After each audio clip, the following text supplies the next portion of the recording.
Notre enquête commence sur Internet. Nous allons écouter la parole d'imams qui prêchent en France. Pas n'importe lesquels, ceux-là sont salafistes, adeptes d'un islam rigoriste. C'est le cas de Rachid Abou Deifa. Dans une vidéo diffusée sur le web, devant des enfants, voici ce qu'il dit à propos de tous ceux qui aiment la musique. Sur ces gens-là et ces catégories de gens-là, eh bien il a dit, ils seront engloutis par la terre. Et ils seront transformés en singes et en porcs. Un autre imam, Aboulaït Al-Armani, met en garde les musulmans qui vivent en France, dans cet extrait qui circule sur le net. Il y en a certains même, ils savent pas, mais c'est à qui ils mettent le sapin. Ou ils font des cadeaux de Noël à leurs enfants. Oui, mais c'est la fête des enfants. Non, c'est la fête des chrétiens. Ce jour-là, c'est interdit. Nous avons contacté ces imams. Aucun n'a souhaité nous rencontrer. Notre caméra ne sera jamais la bienvenue dans les mosquées salafistes. Il en existerait une centaine en France. Nous sommes allés à la rencontre de leurs fidèles. On vous répondra pas, ça sert à rien, personne ne vous répondra. Vous êtes intéressé par l'islam, par la salafia, venez vous asseoir. Avec une caméra ? Sans caméra, voilà. Eh oui, mais je fais de la télé. Eh ouais, mais nous on prend même pas de photos entre nous. La plupart d'entre eux s'habillent d'une longue chemise, le camis, et portent la barbe. Ils seraient entre 10 000 et 20 000 en France. En enquêtant sur eux à partir d'octobre 2012, nous découvrons un monde parallèle où la mixité est proscrite. Moi, le rapport avec les hommes, j'en ai pas. J'aurais qu'un rapport avec mon mari et c'est tout, quoi. Je sais pas pourquoi je vais aller voir d'autres hommes. Comment vivent-ils ? L'une de nos journalistes, infiltrée, a vécu une demande en mariage salafiste où le prétendant nous parlera polygamie. Si jamais tu acceptes la loi de Allah comme quoi le musulman, c'est une femme, il n'y a pas de problème.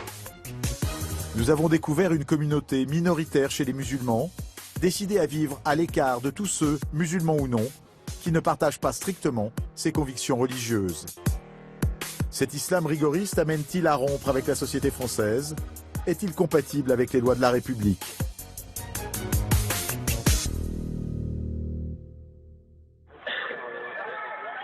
C'est une image qui est à l'origine de notre enquête. Une manifestation qui s'est déroulée le 15 septembre 2012 sur les Champs-Élysées.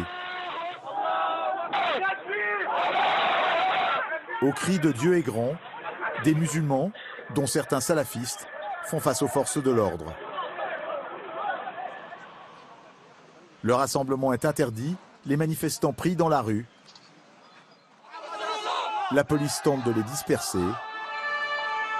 Ces images vont faire la une de l'actualité. Parmi les manifestants, il y a ce jeune homme, nous l'appellerons Abdel. À l'époque, nous l'avions rencontré dans une ville de la banlieue parisienne.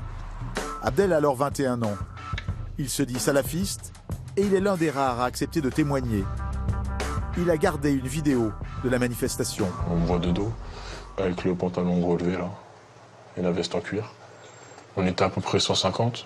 Nous, si on a fait ça, c'était pas pour faire peur à la France ou quoi que ce soit. Parce que les gens commençaient à dire, ouais, les musulmans encore, les musulmans, les musulmans.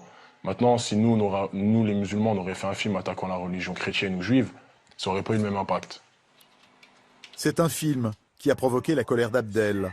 En voici quelques images. Il caricature le prophète Mahomet.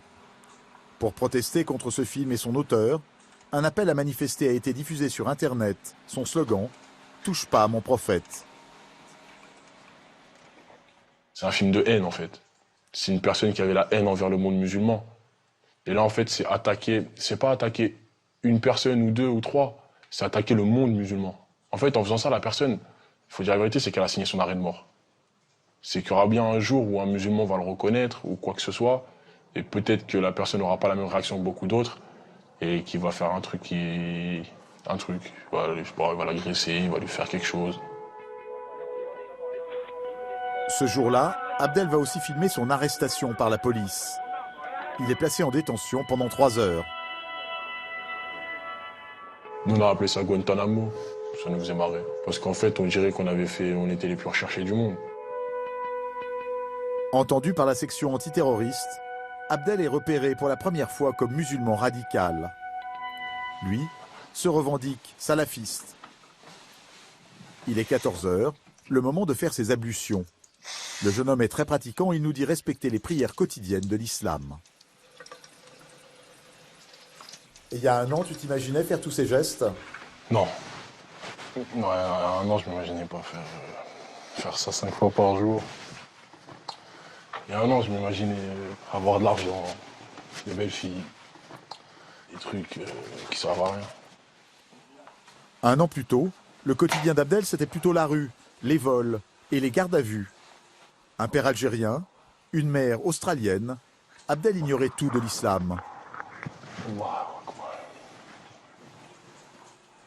Les gestes de la prière, il ne les connaissait pas. Il ne faisait pas non plus le jeûne du Ramadan.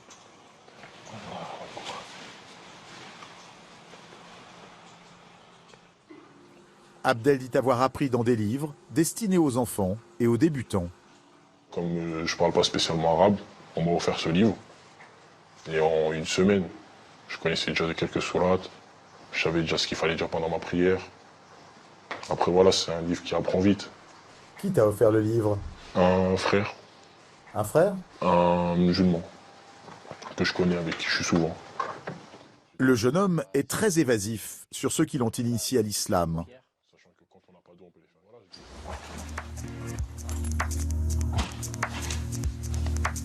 À l'époque, il accepte de nous conduire dans une librairie qu'il fréquente. À condition de ne pas indiquer son adresse, nous sommes autorisés à y filmer. Elle est aujourd'hui fermée. Je me suis dit, je vais l'acheter direct. Salafisme. À l'intérieur, la majorité des ouvrages font référence au salafisme. Qu'est-ce que ce courant de l'islam? Le jeune homme sait à peine répondre. Moi, je préfère ça. Parce que je sais que les salafistes, ils ne suivent pas les mêmes choses exactement. C'est-à-dire? C'est-à-dire que les salafistes, comment expliquer? Ils suivent les gens qui étaient... C'est pas qu'ils suivent les gens qui étaient proches du prophète, ils font les mêmes choses que lui, en fait. Le salafisme, c'est simple, ce que c'est le libraire qui va nous éclairer sur ce que signifie suivre l'exemple du prophète et de ses compagnons. Je crois que c'est ce qu'ils font les compagnons, en fait. C'est ce qui rapproche le plus. En arabe, c'est la salafia. Et la salafia, c'est l'islam. Le prophète sallallahu alayhi wa sallam, par exemple, quand il fallait, je sais pas moi, couper la main d'un voleur, par exemple, eh ben voilà, ça c'est pas quelque chose qui a été inventé, c'est quelque chose qui a été révélé dans le Coran. Et ça, par exemple, des gens comme vous allez dire que voilà, ça c'est une pratique de sauvage, c'est une pratique rigoriste. Voilà. Mais le problème, il n'est pas là. Le problème, c'est que nous, en tant que musulmans, on ne fait que suivre la révélation. Être salafiste, c'est donc suivre l'islam des origines, tel qu'il a été révélé il y a 1400 ans, au temps du prophète Mahomet. Pour le libraire, cela veut dire appliquer strictement la charia, la loi de Dieu. Vous avez une loi, et nous, on en a une autre. Et les deux, ils ne peuvent pas se mélanger. Donc, chacun reste chez soi. Chacun ses lois. Tout simplement. Oui, mais là, vous êtes en France. Comment vous faites? Eh ben, on part, tout simplement. Hein? On va chercher à partir, tout simplement. Ah bon? Ah bah oui. Ah oui, c'est ça, on peut pas être musulman et vouloir pratiquer sa religion correctement et rester en France. C'est pas possible. C'est impossible. Comment on peut pratiquer la religion en France? Beaucoup de jeunes salafistes vont vivre au Yémen, en Égypte. Certains sont aussi partis faire le djihad en Syrie. Au nom de sa foi, Abdel se disait alors prêt à partir lui aussi en Algérie. Moi, si demain j'ai l'occasion de trouver un travail à l'étranger dans mon pays, avec une maison, tout ça, je pars. Ton pays, c'est-à-dire? L'Algérie. Pourtant, tu as la nationalité française. Ouais, mais c'est pas moi qui l'ai choisi. Le jour où je suis né, je pouvais pas parler, je pensais pas, j'étais pas conscient, on va dire. Nos parents, ils sont venus en France, pourquoi? Pour que nous, on ait une bonne éducation, pour plein de choses comme ça. Sauf qu'au jour d'aujourd'hui, si on regarde bien, il faut dire la vérité, on va pas généraliser non plus, mais tous les Noirs et les Arabes, il faut voir où est-ce qu'ils sont. Tous dans des cités, les trois quarts. C'est un message pour nous dire dégager, en gros, c'est ça. C'est un message pour vous dire rentrer chez vous. Un sentiment de rejet. Est-ce cela qui a poussé Abdel vers le salafisme? Nous n'en saurons pas plus. Il est aujourd'hui en détention pour trafic de stupéfiants. Le salafisme est un courant très présent sur Internet.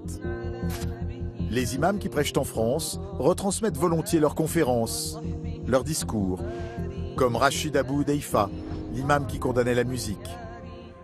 Après les attentats de novembre dernier, sa mosquée à Brest est perquisitionnée, comme d'autres lieux de culte et associations salafistes.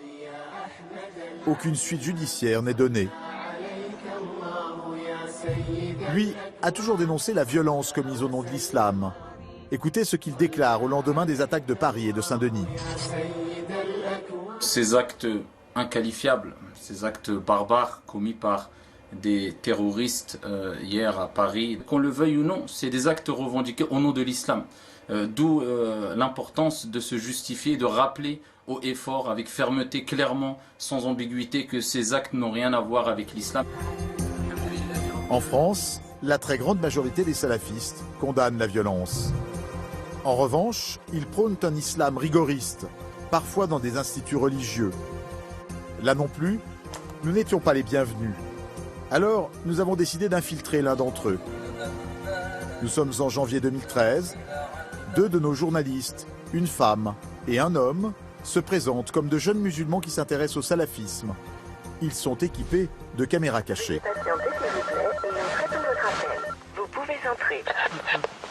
L'Institut propose des cours d'arabe et de religion pour les enfants et les adultes. Salam alaikum. C'est où que se passe le cours? Côté hommes, ils sont une dizaine. Certains portent la tenue et la barbe des salafistes, d'autres non. Moyenne d'âge, entre 20 et 30 ans.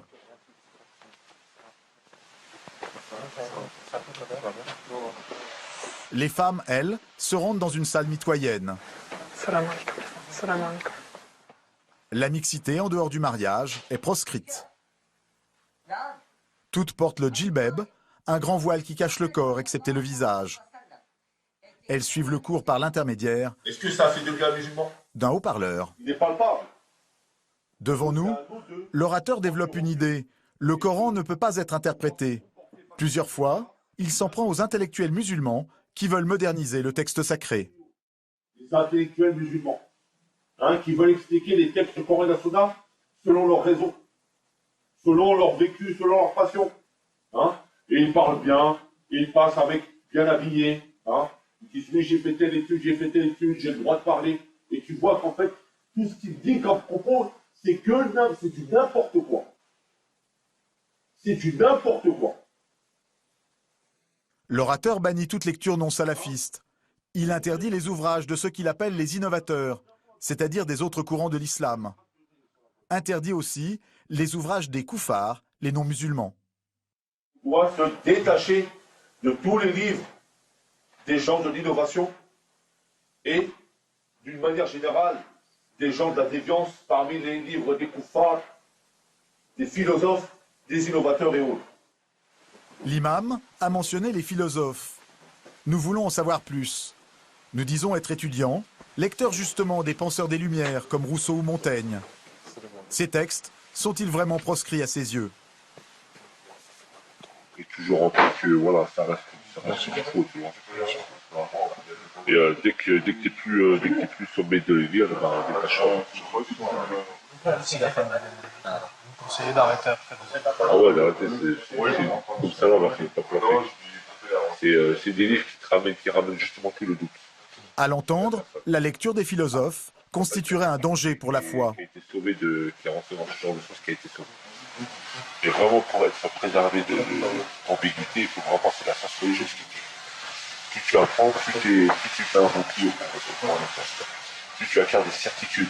En gros, c'est ça. Ça va commencer avec Après 2 heures et demie de cours, les élèves ne s'attardent pas.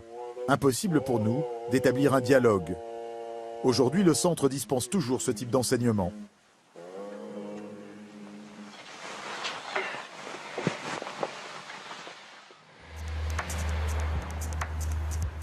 Quelle influence ces paroles ont-elles sur ceux ou celles qui les entendent? Comment vivent au quotidien les femmes qui affirment suivre la salafia? Début 2013, nous avions pu rencontrer l'une de ces femmes lors d'une conférence. Une association non salafiste organise un débat sur le mariage destiné aux musulmans.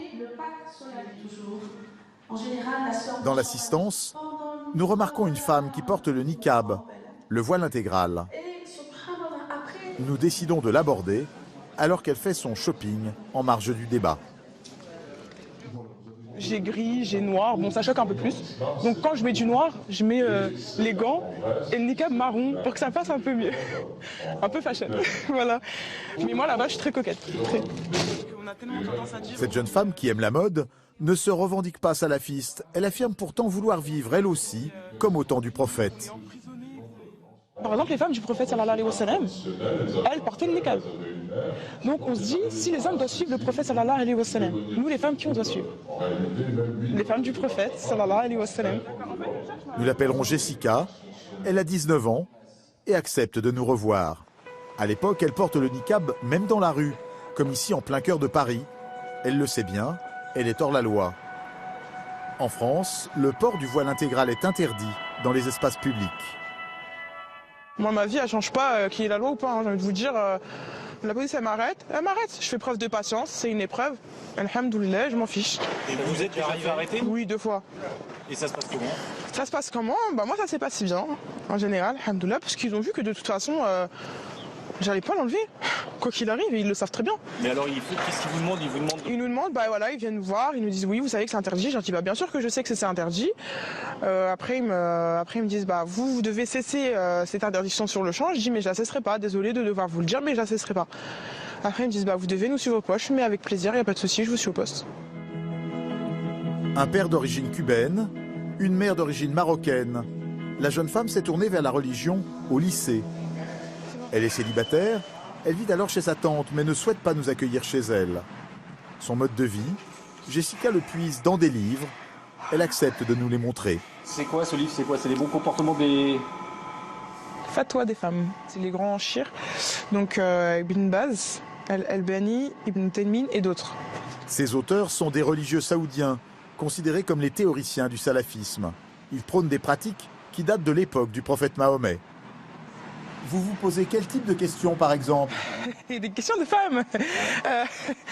Ouais, après c'est vraiment ciblé sur les femmes. Donc là, je vous avoue que j'ai un peu de pudeur par rapport à ça. Bah par exemple, là, si on pouvait serrer la main à un homme. Mais non. L'une des références de Jessica s'intitule « Conseil aux femmes musulmanes ». On y trouve en détail les règles de la vie conjugale selon les salafistes. Par exemple, l'épouse ne doit pas dépenser les biens de son mari sans son autorisation. Elle ne doit pas non plus sortir de chez son époux sans son autorisation. Une dernière obligation que Jessica accepte et justifie. C'est dit dans le Coran que la femme, c'est mieux pour elle qu'elle reste à la maison. Pourquoi? Parce que c'est un danger pour elle de sortir dehors. Bon, danger pourquoi? Bah, regardez ce qui se passe dehors, juste 2 secondes. Les femmes, elles se font elles se font agresser. On n'entend jamais un homme, il s'est fait enlever, un homme, il s'est fait... On n'entend pas ça, vous êtes d'accord avec moi? Donc voilà, c'est par rapport à ça que Allah il a dit quoi? La femme, c'est mieux pour elle qu'elle reste chez elle ou alors qu'elle prenne son mari où elle va. Comme ça, s'il se passe quelque chose, le mari elle sait où elle est et peut venir la chercher. Dans ce que vous dites, c'est normal que la femme soit soumise à l'homme. Elle n'est pas soumise à l'homme, elle est soumise à Allah. Différence. Pour Jessica, tout ce qui est écrit dans ce livre est à prendre au pied de la lettre. Comme cette autre affirmation, la majorité des habitants de l'enfer sont des femmes. La majorité des habitants de l'enfer sont des femmes. Vous êtes d'accord avec ce qui est là-dedans? Bien sûr, mais c'est des choses retirées du hadith et du Coran aussi. Pourquoi il y aura beaucoup de femmes en enfer? Parce que les femmes, elles sont très médisantes. Moi, je sais, je suis une femme, je vous le dis. Elles font que de critiquer toute la journée. Enfin, c'est que des choses comme ça toute la journée. Elles sont jamais contentes. Elles critiquent leur mari, et voilà, des choses comme ça. Donc, c'est pour ça déjà qu'aussi, il y aura beaucoup de femmes en enfer. Entre être médisante et se retrouver en enfer, il y a quand même une marge. Après, elles peuvent faire qu'un laps de temps en enfer et ensuite aller au paradis. Nous avions rencontré Jessica une dernière fois. Elle était avec une amie. Elle nous disait alors travailler dans un centre d'appel, dans lequel son patron lui demandait juste de découvrir son visage. Son rêve à l'époque, quitter la France, le pays où elle est née. Votre futur, vous le voyez comment? J'espère être mariée, avoir un mari pieux, qu'Allah m'en accordant. Et partir de la France déjà aussi. Vivre ma foi en fait. Je veux vivre pour Allah et dans l'adoration d'Allah, donc... Vous voulez partir où? Yémen, Inch'Allah, ou l'Arabie Saoudite, ce serait bien. Mais bon, pour un bout de tissu sur mon visage, je suis hors la loi, donc... Voilà, là-bas, je serai libre. Depuis notre tournage, nous avons perdu la trace de Jessica.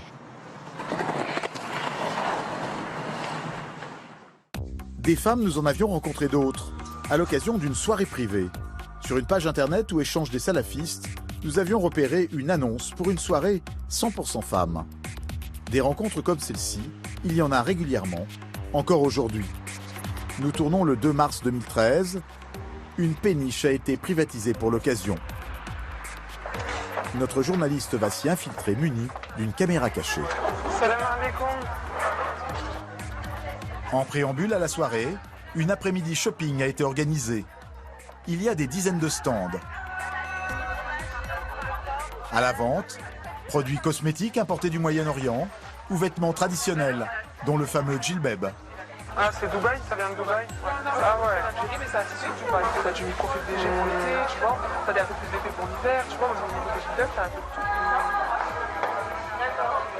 Il y a aussi des jouets d'éveil islamique destinés aux enfants en bas âge. C'est des veilleuses avec le Coran, comme c'est une petite veilleuse. Mignon, c'est sympa, les mamans, elles adorent, les enfants aussi. La 26 de race, c'est surat. Ouais. Ou encore cette tablette. Les prières, les doigts du matin quand tu te réveilles.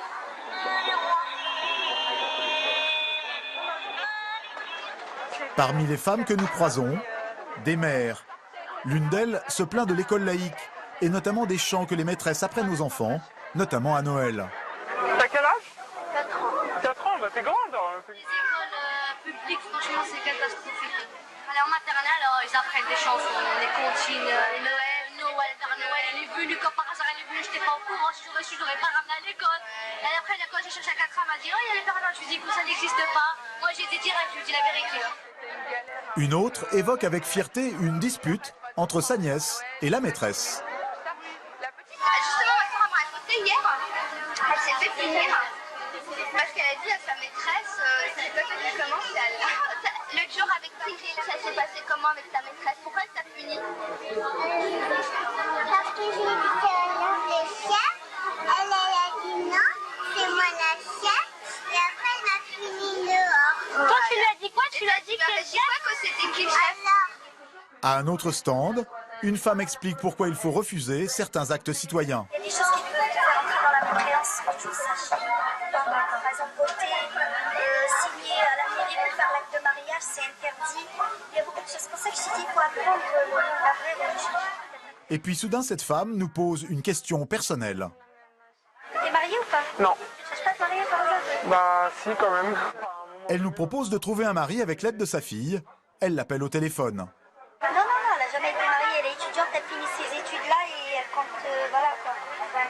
Et l'origine, ça vous dérange pas de la personne Non, ça me dérange pas. Bah, quelqu'un qui si c'est on va dire, un malien ou au niveau de la couleur. Nous reprendrons contact. L'après-midi se termine et nous allons découvrir que cet islam rigoriste peut aussi laisser place à la fête. Il est 20h.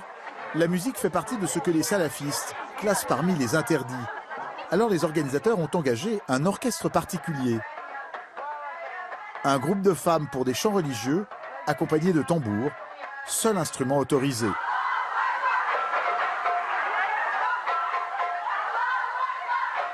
Au fil de la soirée, entre elles, les femmes vont s'amuser et danser.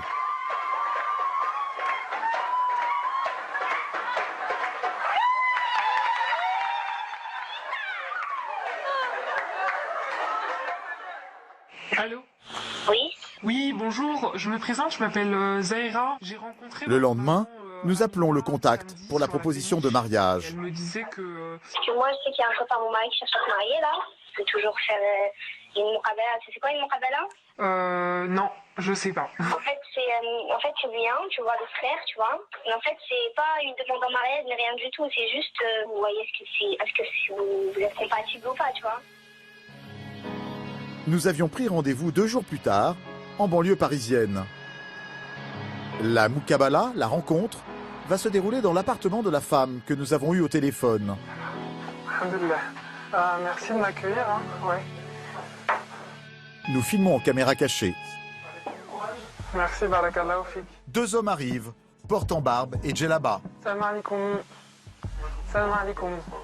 En djellaba à carreaux, le salafiste qui cherche une épouse s'installe face à nous. Il est accompagné par l'homme de la maison qui fera office de chaperon. Comme le veulent les règles de la Moukabala, ce tuteur reste présent pendant toute la rencontre. Ça fait pas très longtemps que je suis dans la religion, donc... Le prétendant évite notre regard. Français d'origine marocaine, c'est un commerçant de 28 ans. Très vite, il nous dit ce qu'implique le mariage, selon lui, pour la femme. Sortir sans demander l'avis du mari, ne pas sortir avec son mari. Ça sert à rien de sortir tout le temps avec des copines. Il y a des priorités dans la vie, prendre la religion, avoir des bonnes copines, et laisser des mauvaises. Les mauvaises, selon lui, ce sont les non-musulmanes. La discussion se poursuit. Si tu te maries, est-ce que tu aimerais bien que ta femme travaille? Est-ce que pour toi c'est pas obligé? Enfin, je sais pas. Quand il y a toutes les conditions qui te permettent de travailler, je veux dire qu'il y a pas bien, que ça ne prend pas, ça ne prend pas. Son temps familial et son temps pour la religion. Voilà, ça, on va Le tuteur, lui, est plus catégorique. C'est difficile, je veux dire, aussi pour un travail où tu vas pouvoir t'occuper de ton foyer, de ton mari, de tes enfants, tout en travaillant. Et, tu vois ce que je veux dire? Le mieux, c'est de faire des enfants, ils sont super. Au bout de 2 heures, nous abordons le thème de la polygamie. Elle est autorisée par un verset du Coran. L'homme semble d'abord nous laisser le choix. J'ai juste une petite question là. C'est sur le fait d'avoir plusieurs femmes. Je veux juste savoir si toi c'était ton souhait. Si jamais tu acceptes la loi d'Allah comme quoi l'homme doit avoir plusieurs femmes, il n'y a pas de problème. Si tu refuses que ton mari ait plusieurs femmes, il n'y a pas de problème. Si tu as jeune, si tu vois, il n'y a pas de problème. Pas de problème, à condition, en fait, d'accepter le principe de la polygamie. Et surtout, de ne jamais le remettre en question. Et si tu renies le verset en disant ce verset-là, moi je ne peux pas l'accepter, ben, là c'est grave parce que tu auras renié, tu auras rejeté ce qu'Allah a imposé et ce qu'Allah a autorisé. Ça fera de toi quelqu'un qui sort. Pour épouser cet homme, il faut donc accepter qu'il puisse avoir plusieurs femmes. En France, un époux polygame risque jusqu'à 1 an de prison. Plus tard, l'homme voudra savoir si nous souhaitons l'épouser. Nous n'avons pas donné suite.